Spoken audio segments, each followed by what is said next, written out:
Muito bem, vamos abrir a Bíblia em Romanos capítulo 12 e vamos ler os versículos 1 e 2.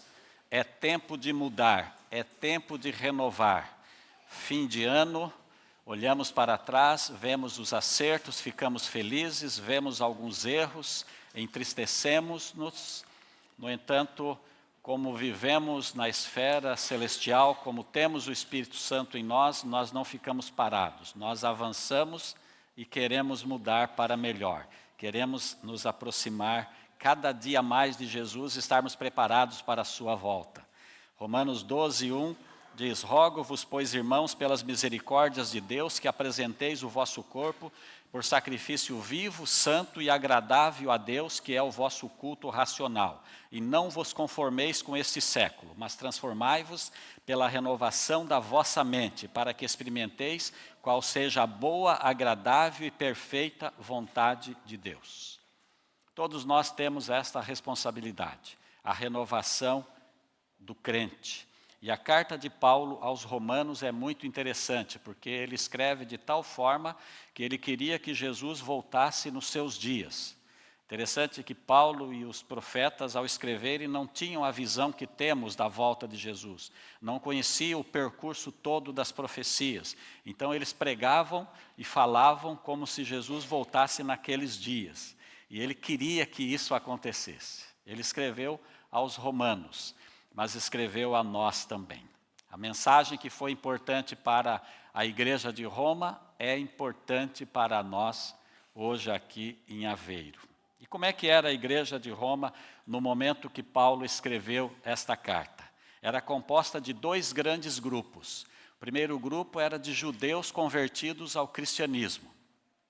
E o segundo grupo era de gentios, pessoas de outras religiões também convertidas ao cristianismo. E havia muitas pessoas missionárias na região de Jerusalém, na região da Judéia, Israel, que queriam pregar o evangelho em outros lugares.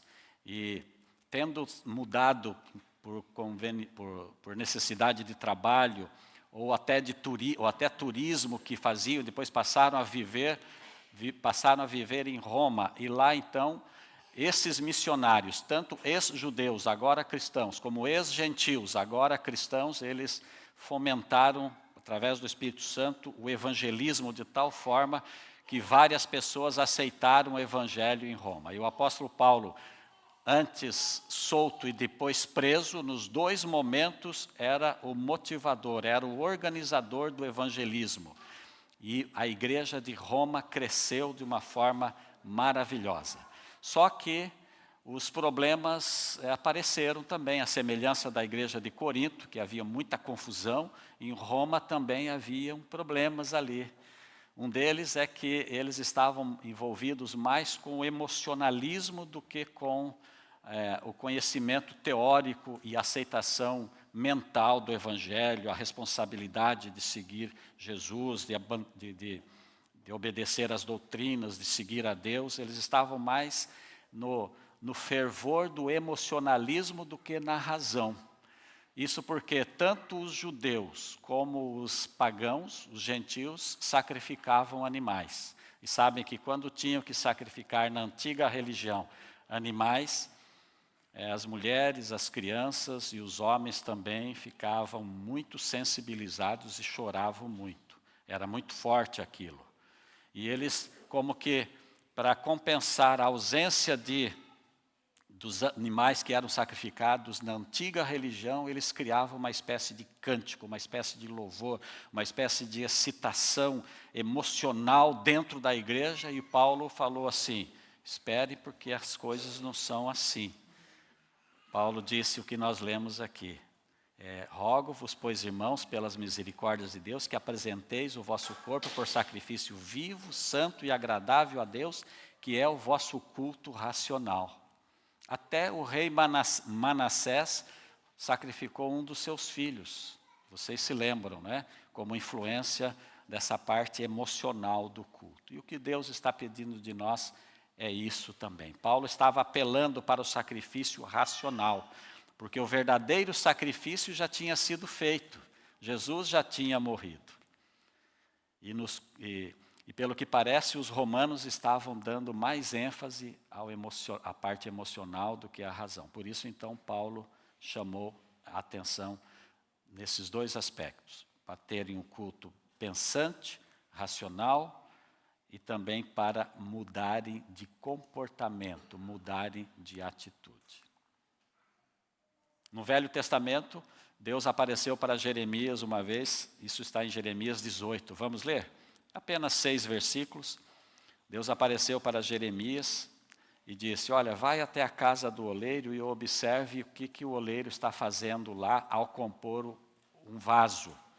Em Jeremias 18 descreve algo muito interessante para nós. Jeremias 18, de 1 a 6, diz, palavra do Senhor que veio a Jeremias dizendo, dispõe-te, desce à casa do oleiro e lá ouvirás as minhas palavras. Desci à casa do oleiro e eis que ele estava entregue à sua obra sobre as rodas. Como vaso que o oleiro fazia de barro e se lhe estragou na mão, tornou a fazer dele outro vaso segundo bem lhe pareceu. Então veio a minha palavra do Senhor. Não poderei eu fazer de vós como fez este oleiro, ó casa de Israel, diz o Senhor. Eis que como barro na mão do oleiro, assim sois vós na minha mão, ó casa de Israel. O povo de Israel tinha cometido muitos pecados, estava vivendo longe de Deus, muitos pecados mesmo. E Deus falou para Jeremias, olha, você tem uma missão.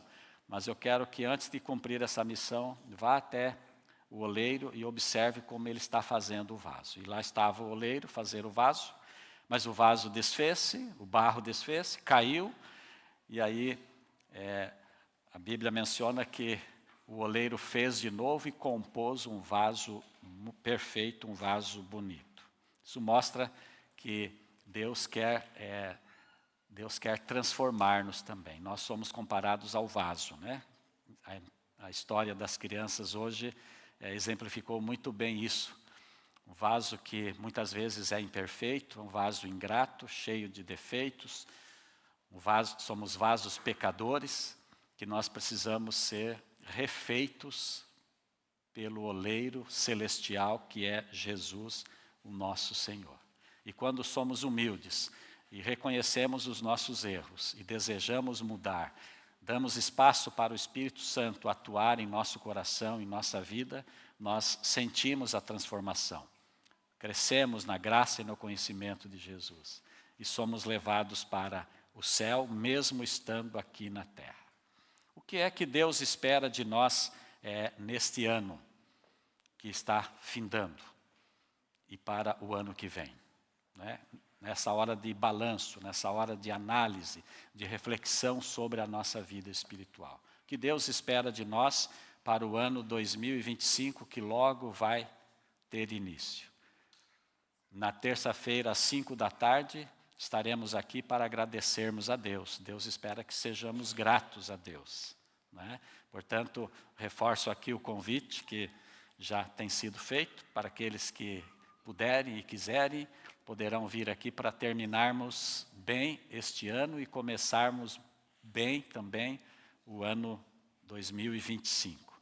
Na terça-feira, dia 31, às 5 da tarde, teremos um momento de gratidão aqui. Mas Deus espera algo, para além de sermos gratos, algo muito importante na vida dos jovens. Quando eu falo jovens, eu me refiro a meninos, meninas, de 12, 13 anos até aos 19 anos, né, a idade teen, mas também me refiro ao jovem que vai até os 35, 40 anos. Me refiro ao jovem solteiro ou o jovem casado, que tem filhos, que já tem família constituída, pelo menos até os 40 anos. É a época que tem mais força, tem mais vigor, tem mais determinação, tem os sonhos mais aguçados, tem mais possibilidade de realizar esses sonhos. É a idade jovem. Eu me dirijo a você nesta hora de uma forma especial, né? Que vocês sejam renovados, que vocês tenham as vossas forças revigoradas no Senhor. O sábio Salomão, Em Provérbios 20 e 29, ele disse assim: a glória do jovem é a sua força, e a beleza dos velhos são os seus cabelos brancos. No entanto, o apelo que Deus faz nesta manhã é para que os jovens desta igreja tenham as suas forças renovadas. Mas como assim? Os jovens não são fortes? Os jovens enfraquecem também? Ficam desanimados também? A Bíblia diz que sim. E há estatísticas sobre isso também. A Bíblia fala em Isaías capítulo 40, versos 30 e 31. Eu gostaria de ler esse texto, se você quiser acompanhar. Isaías capítulo 40, versos 30 e 31. A Bíblia diz assim, Isaías 40, 30. Os jovens se cansam e se fatigam, e os moços de exaustos caem. Mas os que esperam no Senhor renovam as suas forças, sobem com asas como águias, correm e não se cansam, caminham e não se fatigam. Isaías, inspirado por Deus, é claro, ele conhecia muito bem o que passava na mente dos jovens que têm os seus problemas, têm as suas dificuldades, têm os seus sonhos frustrados e as suas dificuldades. Poucos pais percebem, mas as crianças e jovens sofrem de uma forma terrível quando têm que estudar para uma prova e não estão a dominar muito bem o assunto, e quando mudam de geografia, de lugares, e tantas outras, quando os pais se separam, e tantas outras coisas que acontecem na vida das crianças e dos jovens também. E eles sofrem muito. O diagnóstico é difícil, mas é possível identificar problemas que geram tristeza continuada e que, em alguns casos, leva depressão à juventude. É por isso que vê-se alguns jovens desanimados para estudarem, para conquistarem uma profissão ou para constituírem família ou coisa assim, por causa desses problemas. A depressão infanto-juvenil é causada por alguns motivos. Um dos motivos é a perda dos pais, por falecimento ou por separação. Isso causa uma tristeza profunda nas crianças, nos meninos, nas meninas, e que eles se arrastam e levam depois para a vida adulta, que passam a ter pouca produtividade. Adaptações às novas realidades, aos novos lugares, novos amigos, deixar amiguinhos de uma cidade, de uma escola, do convívio social, para meninos de 6 até os 15, 16 anos, é muito difícil, e muitos têm que sofrer, muitos sofrem essa adaptação, ou essas adaptações, e têm a sua vida social, vida emocional, e consequentemente a vida espiritual afetada também. Às vezes, maus tratos físicos, abusos emocionais ou físicos, bullying, na escola ou no bairro onde vive, devido à raça, à cor da pele ou à cultura. Esses são fatores que levam a tristeza continuada em alguns juvenis e em alguns jovens, que eles se cansam. Por isso que a Bíblia fala dessa forma: os jovens se cansam e se fatigam, e os moços de exaustos caem. Quando eu lia esse texto, eu não entendia muito bem, mas como é que pode o jovem estar cansado? Ele é jovem ainda, não é? Ele tem força, ele tem condições de apresentar-se de uma forma exuberante, saudável, para colaborar com o meio social onde vive, com a comunidade, com a igreja também. E nós temos visto, infelizmente, muitos jovens cansados. Que outros motivos levam alguns jovens a ficarem cansados? Frustração por objetivos não alcançados. Uma profissão que idealizou e não conseguiu, né? Provas na faculdade que chumbaram, tiveram dificuldades, a autoestima baixa um pouco, um casamento idealizado que não deu certo. Tudo isso causa frustração e leva o jovem à prostração espiritual também.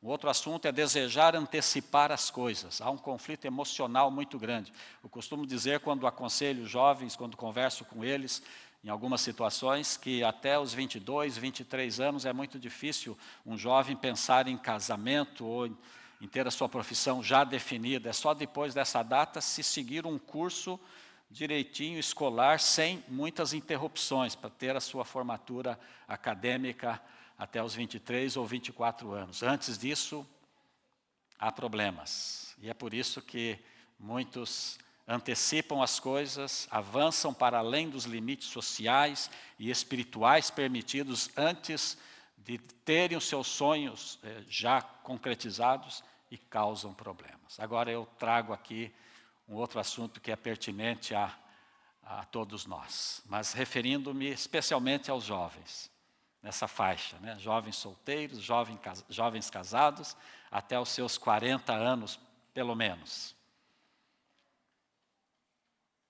A força do jovem é roubada por Satanás, através de vícios, pornografia, horas sem dormir, relacionamentos desaprovados por Deus, muito provavelmente e esporadicamente relações desaprovadas pela Bíblia Sagrada. Tudo isso leva os jovens a ficarem cansados e perderem a motivação pelas coisas de Deus. No Japão, o maior índice de suicídio está entre os jovens, por causa desses fatores e outros que nós mencionamos aqui. Deus apela a ti, portanto, jovem, para que renoves as tuas forças, Voltar a estudar a lição da escola sabatina é um ponto importante na tua vida. Isso é muito importante. Voltar a fazer o ano bíblico, dentro do contexto juvenil, adolescente, jovem. O ano passado tivemos isso, né? O ano bíblico aqui na igreja, que foi motivado, foi bastante interessante. Chegar pontualmente na igreja para adoração ao Senhor. O jovem pode fazer isso.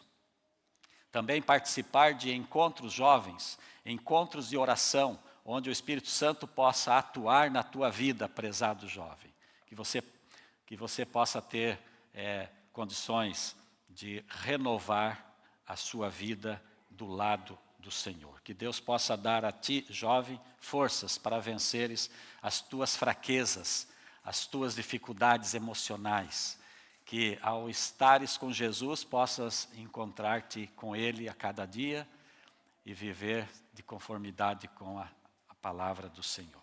O que mais Deus espera de nós como seus filhos? Agora uma palavrinha aos de mais idade, aos de 40 para frente, aos de 40 até os 90 anos.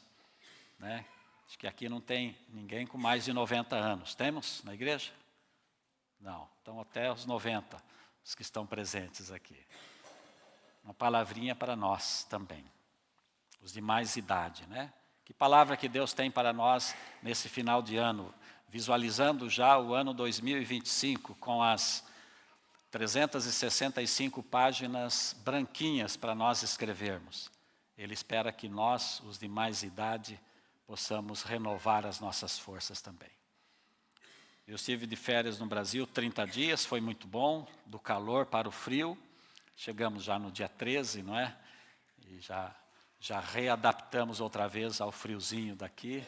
Estando lá, eu tive a oportunidade de ficar com meu filho Igor, por um bom tempo. Fazíamos lá uns exercícios, uns desportos, uns passeios, e pudemos conversar bastante. E numa dessas conversas eu perguntei para ele: Igor, que conselho você dá para o seu pai, que já tem 62 anos, completei ontem, obrigado vocês que lembraram, alguns lembraram, os outros nem sabiam, não é? Mas foi ontem, 62 anos, graças a Deus por isso. Que conselho você dá para o seu pai, que já tem 38 anos de ministério, tem 7 anos de coportagem, portanto, quase 45 anos exatos de trabalho com a igreja, de envolvimento com a igreja, de pregação, de passar a lição, de direção, de envolvimento com a igreja como um todo. Você acha que eu já não estou cansado, já não é hora de eu me aposentar? E ele falou para mim, ele está a trabalhar agora como motivador de empresários e de empregados lá no Brasil. Ele tem feito trabalho nesse sentido. Ele falou, rapidamente, ele falou assim: para você, pai, o Salmo 92. E eu abri o Salmo 92 com ele, lemos o Salmo todo. Eu não vou ler o Salmo todo com você, mas vou ler apenas 3 versículos. Ele falou, Salmo 92, pai. Eu li com ele ali, fui lendo, mais ou menos ficamos ali uns 15 minutos conversando sobre esse salmo, mas o que me chamou a atenção foram os versos de 12 a 15, portanto 4 versículos. O justo florescerá como a palmeira, crescerá como o cedro no Líbano, plantados na casa do Senhor, florescerão nos átrios do nosso Deus. Na velhice darão ainda frutos, serão cheios de seiva e de verdor, para anunciar que o Senhor é reto, Ele é a minha rocha, e nele não há injustiça. Amém?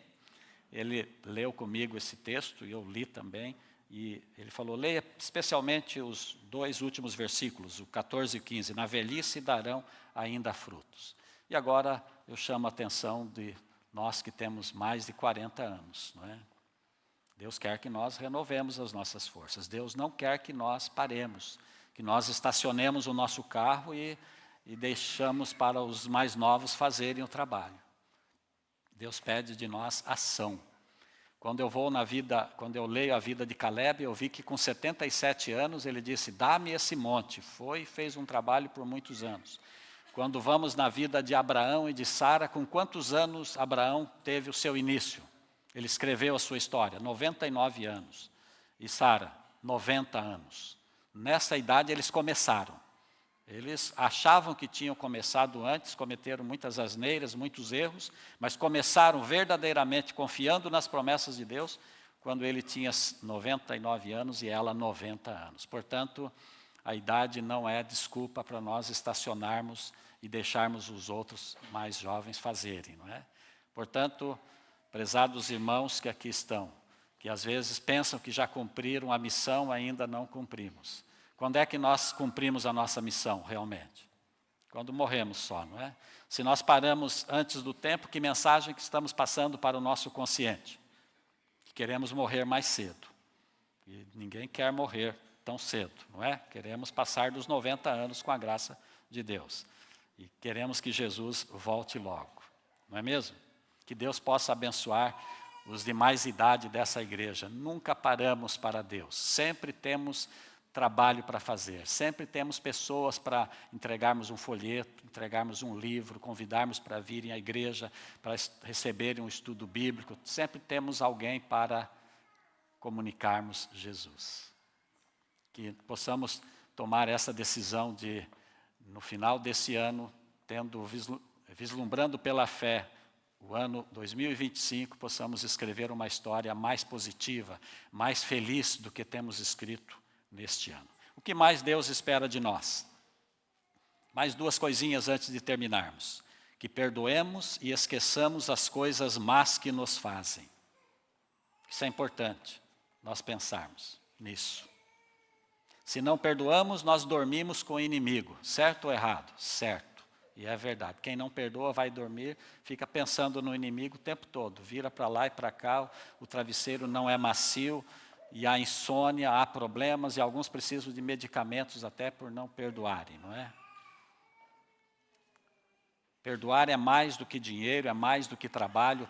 Conceder o perdão para aqueles que nos fazem o mal é mais do que roupa, é mais do que emprego, é mais do que dinheiro, é mais do que títulos. Portanto, aquele que não consegue perdoar é um neurótico, é um frustrado.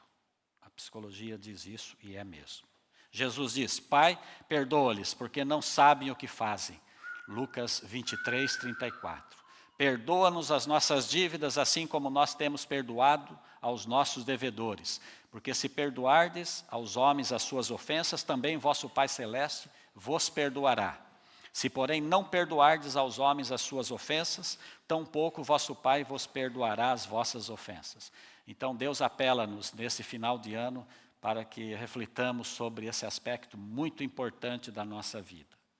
O ser humano tem a memória bem aguçada, geralmente não consegue perdoar os erros alheios, mas o crente consegue, porque o crente é diferente. É uma pessoa que vai para o céu, e no céu será um lugar de perfeito relacionamento.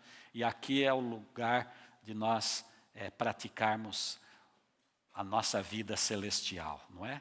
O homem sem Jesus é capaz de guardar mágoas e levar até a sepultura. E temos histórias tristes, né, de famílias, do nosso convívio social, que todos nós conhecemos, de desentendimento, pessoas que não se falam há tantos anos, não é? Para que isso?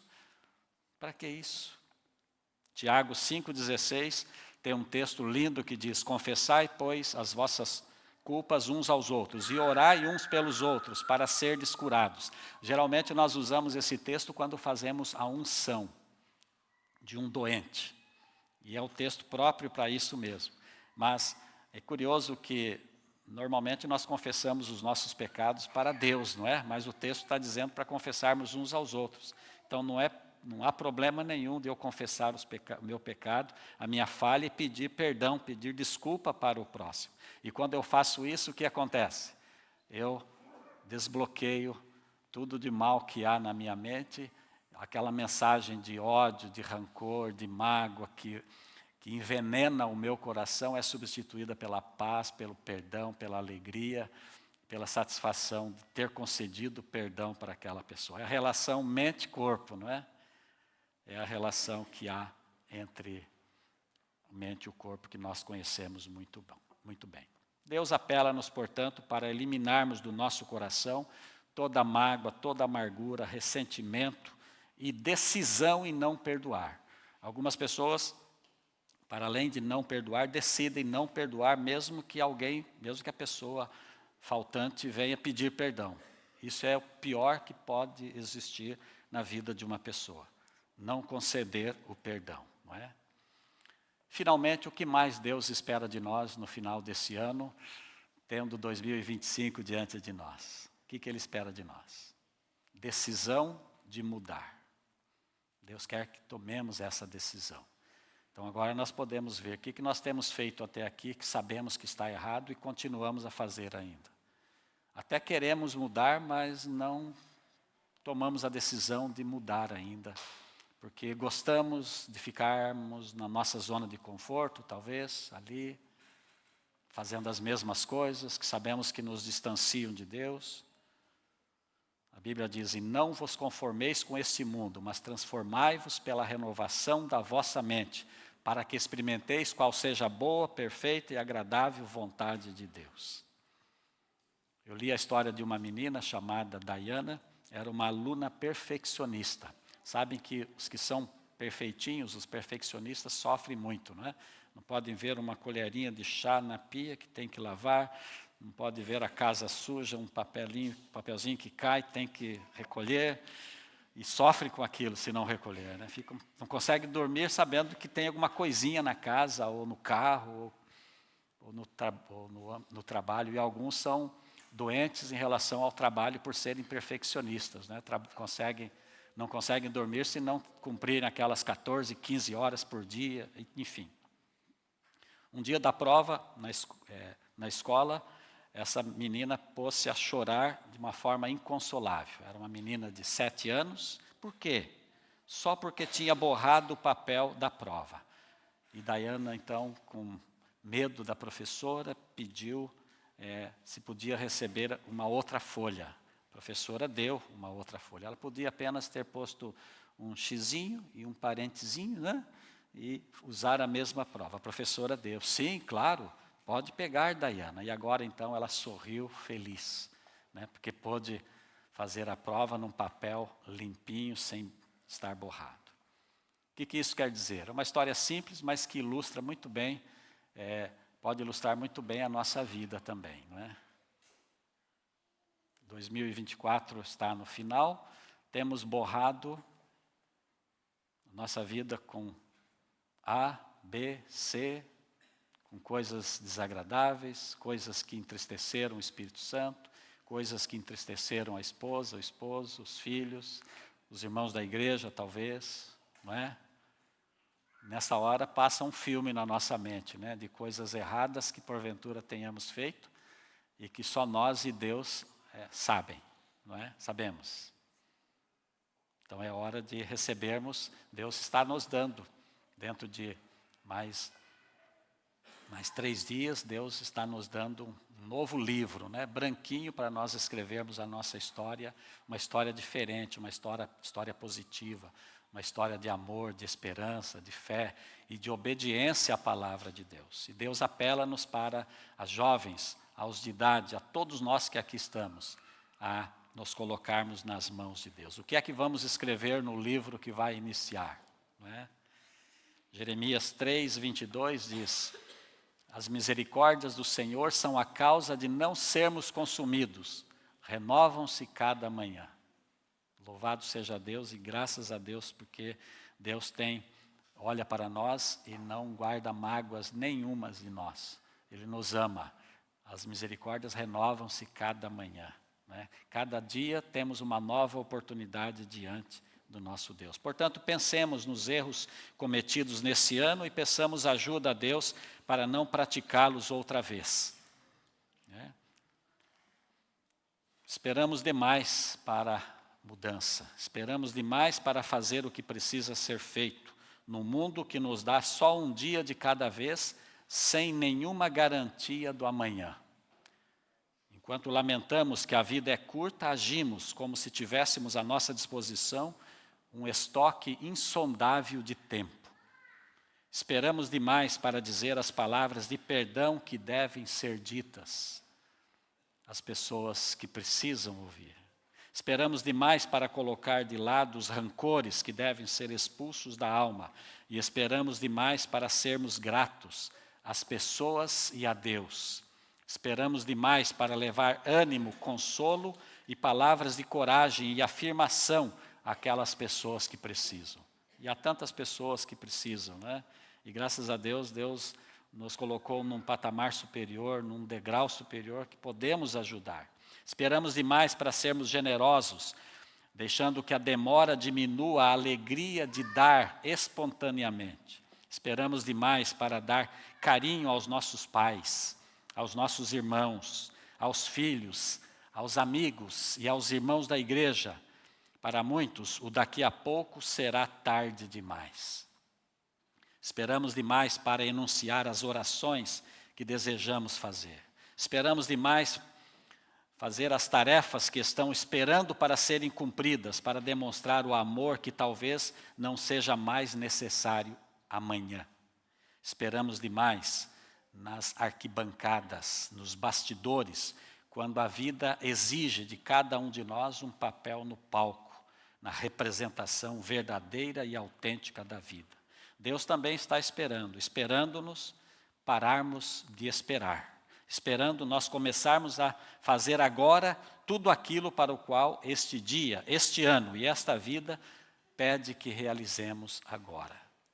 Que todos nós possamos receber o Espírito Santo de uma forma total, possamos receber o batismo diário do Espírito Santo para ele nos capacitar a vivermos de conformidade com a palavra do Senhor, a falarmos do seu amor, a apressarmos a volta de Cristo, a pregarmos o Evangelho, tanto em forma dos departamentos, diáconos, diaconisas, anciãos e professores, monitores, todos nós que trabalhamos para Deus, não só no nível interno, mas também para mostrarmos quem somos para a comunidade na qual estamos inseridos. Né? Que Deus possa abençoar todos vocês. Eu gostaria de terminar esta mensagem hoje de uma forma diferente, sem fazermos muitos movimentos, mesmo estando próximos uns dos outros, vamos dar as mãos dentro das possibilidades.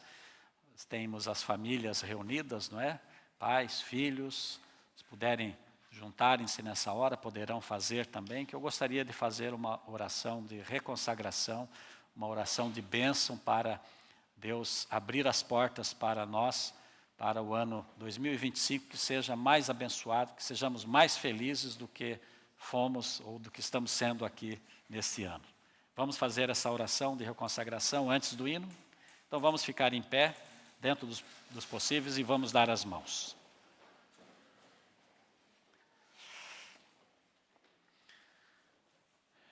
Nosso Deus, querido Pai, muito obrigado porque ouvimos a Tua palavra que falou-nos nesta hora. Palavra de exortação, de amor, de advertência e também da necessidade que temos de fazer mudanças. Nós estamos concluindo esse ano, é o último sábado do ano. Nós recebemos muitas bênçãos de Ti.